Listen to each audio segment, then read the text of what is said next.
હવે વાત કરી લઈએ રાજસ્થાન વિધાનસભા ચૂંટણી, જેનું મતદાન પૂર્ણ થઈ ચૂક્યું છે। 68.52% આજે મતદાન રાજસ્થાનમાં થયું છે।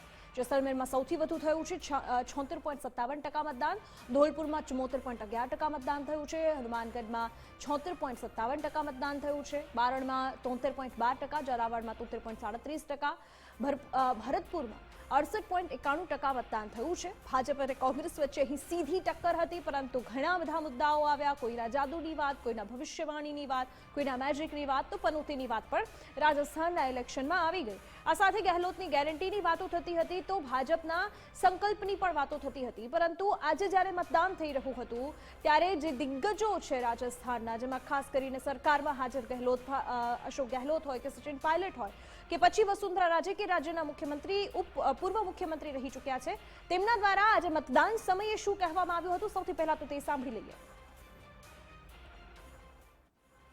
मैं उम्मीद कर रहा हूं कि इस बार अच्छा निर्णय जनता लेगी और हम लोगों के काम को, हमारी परफॉर्मेंस को और पार्टी की जो सोच है उसको ध्यान में रखकर आकलन करने के बाद सही निर्णय जनता लेगी, ऐसा मैं मानता हूं। विवाद बदलेगा सर इस पर 5 साल?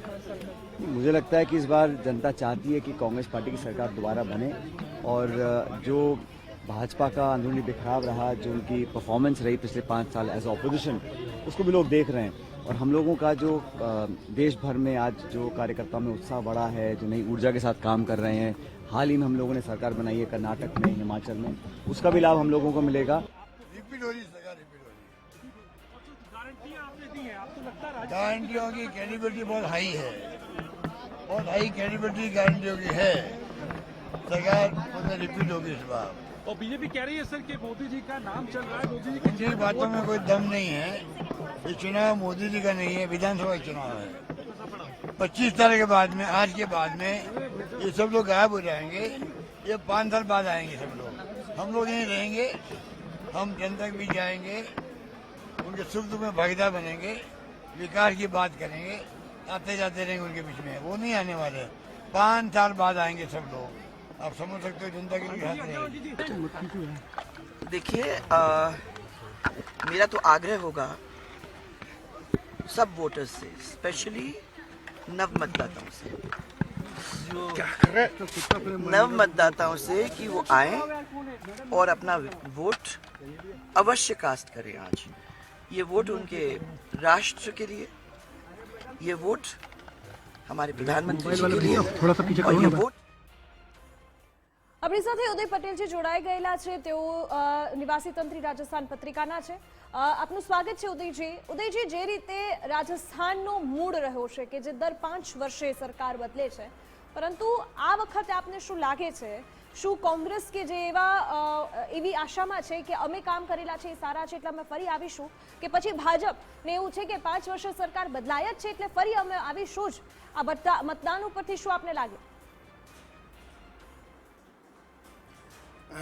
जी दिव्या, ये पहली बार ऐसा हो रहा है कि राजस्थान विधानसभा चुनाव में पहली बार गारंटी बनाम गारंटी का मुकाबला चल रहा है।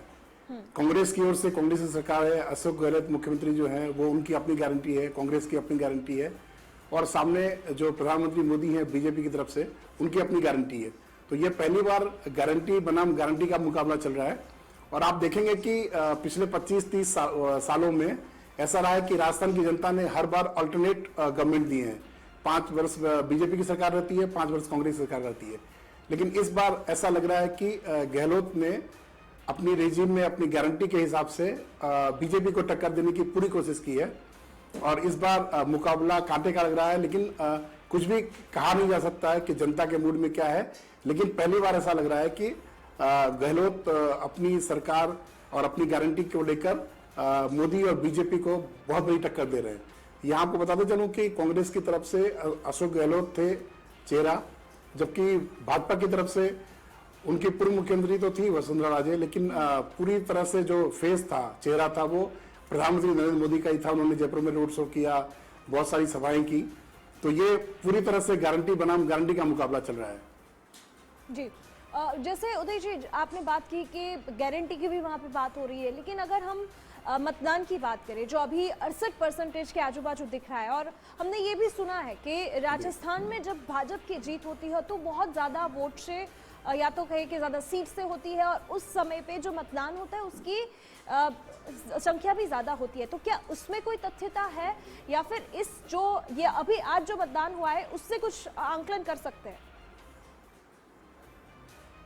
नहीं, 68% का अभी तक आया, ये आंकड़ा हो सकता है कि 70% तक जाए, तो ये लगभग उतना ही है जितना पिछले कई दो तीन चुनावों से आता जा रहा है। मतदान के प्रतिशत से ऐसा कुछ बयान नहीं बताया नहीं जा सकता कि किस तरफ ये होगा, लेकिन ये बात सही है आपकी कि ये लैंडस्लाइड विक्ट्री हो जाती है।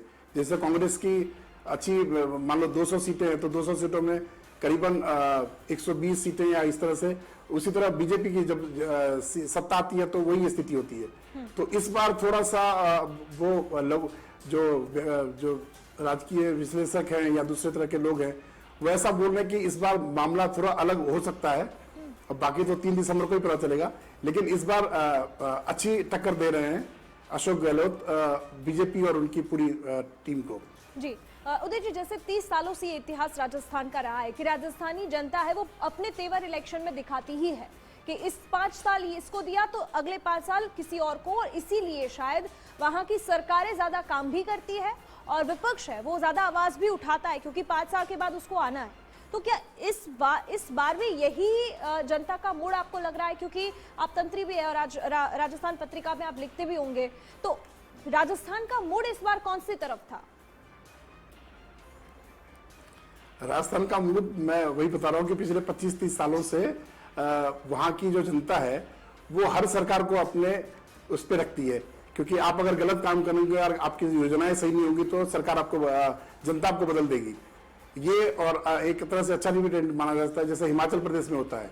हिमाचल प्रदेश में भी हर 5 साल पे सरकारें बदल जाती है, तो ये एक तरह से सही कह लें आप सरकारों को या मतदाताओं का सही है कि आप अगर गलती करोगे तो हम आपको सजा देंगे और आप अगर सही करोगे तो हम आपको भी उस तरह से रखेंगे। तो ये पहली बार ऐसा लग रहा है इस बार के ये मुकाबला टाइट फिनिश की ओर जा सकता है और अप्रत्याशित रिजल्ट भी हो सकते हैं, और राज बदलता है या रिवाज बदलता है वो देखना रहेगा 3 दिसंबर को। जी, और उदय जी मेरा आखिरी सवाल आपसे कि हमने इस बार तो क्या पूरे 5 साल में कांग्रेस में बहुत सारे मनमुटाव देखे, लेकिन जब टिकट बंटवारे की बात आई तो भाजपा में भी वो सुनने को मिला कि यहाँ भी सब शांत नहीं है। इसको कितना देखती है राजस्थान की जनता? और साथ में ही गारंटी, जैसे कांग्रेस ने मुद्दों की गारंटी दी है तो नेशनल मुद्दे लेके भाजपा आई, तो कौन से मुद्दे ज्यादा राजस्थान की जनता को भाते हैं? देखिए, राजस्थान विधानसभा चुनाव हो या देश में किसी भी राज्य के विधानसभा चुनाव हो, जो स्थानीय मुद्दे हैं वो ज्यादा प्रमुखता से रखे जाते हैं लोगों के सामने, और लोग भी, जो मतदाता भी है वो लोकल इश्यूज पे ही मतदान करते हैं। तो इस बार भी वही रहेगा, वो लोकल मुद्दे ही छाए रहेंगे। राष्ट्रीय मुद्दों का उतना महत्व नहीं होता है विधानसभा चुनाव में। तो ये है कि जो लोकल मुद्दे हैं वो हावी रहेंगे। और आपने जो ये पूछा कि आपका सवाल क्या था, फिर से एक बार दोहराएं। जैसे कांग्रेस और भाजपा दोनों में मनमुटाव तो रहा था, तो क्या वो देखती है जनता राजस्थान की? हाँ, ये जरूर है कि कांग्रेस की जो रिजीम थी, कांग्रेस की सरकार रही, उसमें अशोक गहलोत बनाम सचिन पायलट चला और बीजेपी ने उसको बहुत ज्यादा भुनाने की कोशिश की, और एक बार ऐसी स्थिति लग रही थी कि सचिन निकल के चले जाएंगे और कांग्रेस टूट सकती है। लेकिन कांग्रेस के जो लीडरशिप है, आला कमान है, उन्होंने बहुत अच्छी तरीके से, और चुनाव के एन वक्त से पहले उन्होंने ये सचिन पायलट भी शांत रह गए, उनकी अब किसी तरह की जो विरोध है वो सामने नहीं नजर आ रहा है। तो कांग्रेस ने भी संगठन में इस तरह का बदलाव किया और इस तरह से किया कि लोगों में ये छवि नहीं जाए कि कांग्रेस में एकता नहीं है, कांग्रेस में मतभेद जा रहे हैं। जबकि उधर राजस्थान की स्थिति भी, बीजेपी की स्थिति भी इस तरह की है। जो पूर्व मुख्यमंत्री वसुंधरा राजे हैं और दूसरी लीडरशिप आ रही है, जैसे केंद्रीय मंत्री जो है, कई केंद्रीय मंत्री, राज्यवर्धन सिंह राठौर रह चुके हैं पहले, गजेंद्र सिंह शेखावत हैं, जो दूसरे वो भी धुरी बन रहे थे। लेकिन राजस्थान में बीजेपी का जो चेहरा है वो सबसे ज्यादा चेहरा वसुंधरा राजे का ही है। हाँ। उसके अलावा कोई भी प्रमुखता का चेहरा नहीं है वहां पे। तो इस तरह से कह सकते हैं कि कांग्रेस ने अपनी बचाव किया, कांग्रेस ने अपनी जो मतभेद थे और उसको लेके वो जनता के सामने अच्छी तरह से गए। जबकि बीजेपी में भी स्थिति ये रही कि बीजेपी में चेहरा सिर्फ मोदी जी, प्रधानमंत्री मोदी जी का ही रहा। जी जी उदय जी, आप हमारे साथ जुड़े, हमें ज्यादा जानकारी दी इसके लिए धन्यवाद। હાલ રોકાઈશું એક બ્રેક માટે, પરંતુ બ્રેક બાદ નજર કરવી છે ટનલમાં ફસાયેલી 41 જિંદગીની. એક ઓપરેશન તો નિષ્ફળ ગયું છે, હવે કેવા પ્રકારના ઓપરેશન થઈ રહ્યા છે તેની બ્રેક બાદ.